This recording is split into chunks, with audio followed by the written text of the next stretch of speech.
Jean-Francois Gravelet was a French tightrope walker and acrobat, better known by his stage name Charles Blondin, or the Great Blondin.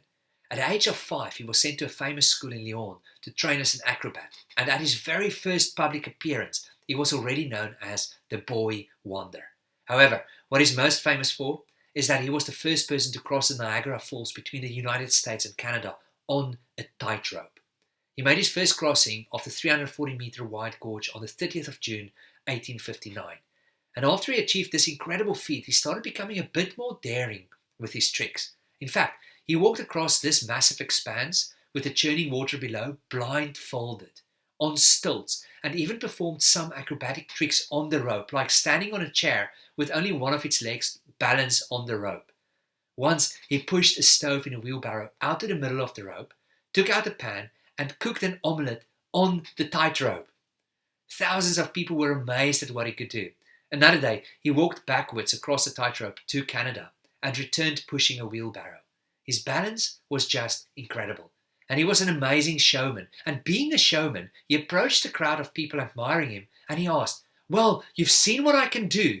Do you really believe I'd be able to push a person in this wheelbarrow back towards the other side?"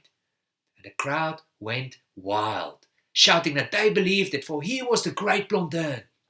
And after what they've witnessed over the last few weeks, they believed that he could do almost anything on that tightrope.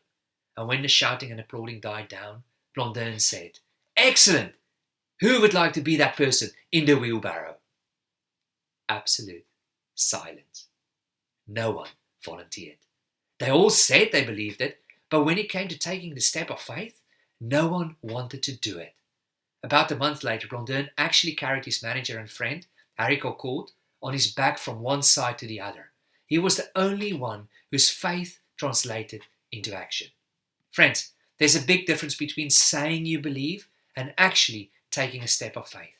And as we stand at the beginning of a new year, may I encourage you to not just say you believe, but actually take a step of faith, even if it is scary.